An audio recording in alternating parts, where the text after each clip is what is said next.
hey, you know what, I'm going to take responsibility for myself and I'm going to study or try to study because the money is all gone, so the schools aren't good and they don't have a parent to be like, yeah, you can do this. I remember when I was applying to college, if my parents were not around, I would not have gone to college. Absolutely. Because I was like, I would rather just sit on my butt and play video games. Absolutely. And so not having that person there is, I mean, huge, obviously, and it affects the rest of your life. And at some point, I don't know, like, I feel like the news has talked about gangs a lot recently, but I feel like. Oh, I was gonna kind of touch on that on the next point.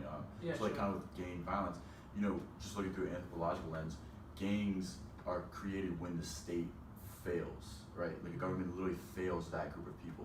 So gangs are its own government. I mean, and obviously, you know, they're not just because it's like gang violence is not at all. I cannot is unacceptable, but that is their form of government because those people just took power basically. But that's when gangs are started, and I think that gang violence is obviously a huge plague in the Black community because you just were pitted against each other because of where you grew up, where you're from, what your parents did.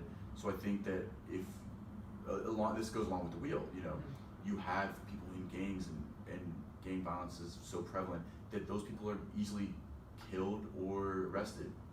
So that's another way people are dragged out of your life. Or they take them in because they don't have a father figure or a family, and the gang becomes the family. It's kind of like playing Jenga, right? But instead of just removing one tile, you're removing all three.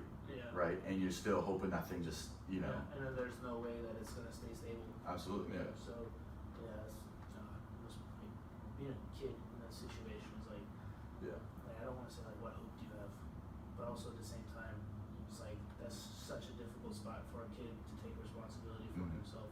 That's why it's like when people are like, oh, they just need to make better choices. It's like, well, maybe, like that's probably part of it, I would think, like people can make better choices, but at the same time, it's like they don't learn to make those choices because of the wheel that we've been in, the cycle that we've been talking about. So it's like, there's truth to both, and I feel like it's presented to people in the media as like, the right side is like, oh, they're all lazy and they just need to get off their butts and shut up and dribble and do their job, right? Yeah. Like get a job. And then on the other side, it's like, they're never gonna do anything because it's all like, they can't do anything because the system is against them. And it's like, yeah, I feel like the easy, most comfortable way to, you know, just write it off as like for like white people that don't experience this is saying, oh, you can make better decisions and you're good, right?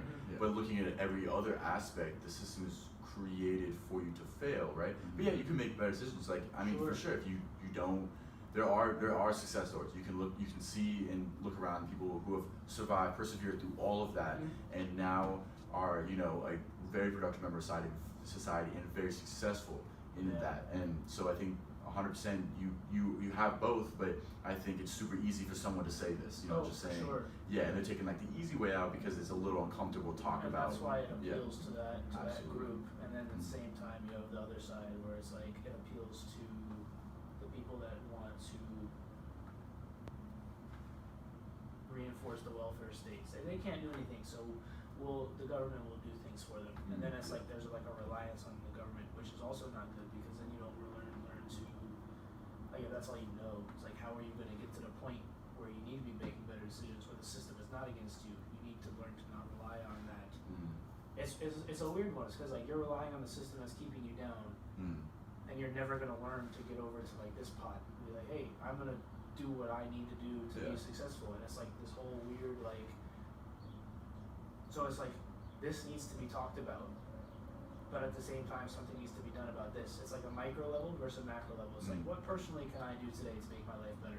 But at the same time, there's this whole thing that's really not helping your situation at all. Definitely. And so it's like I feel like both need to be talked about in a symbiotic, not symbiotic, is not the right word, but like they're two parts of the same problem. If that makes sense. Absolutely. And I think the underlying factor is, well, how did you learn how to make better decisions? Because I had education. I had the education and the support system. The family, and the family was there because they're not in jail or dead.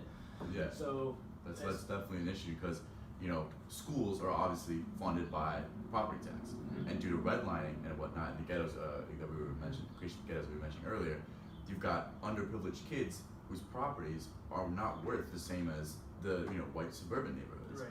So now you've got these schools in these white suburban neighborhoods that are like 10 times better, 10 times more funded They give because their kids all laptops and Yeah. like all the rest of it. and then you've got these schools that don't complete disadvantage. You'll be lucky to find a couple desktop Yeah. computers in there.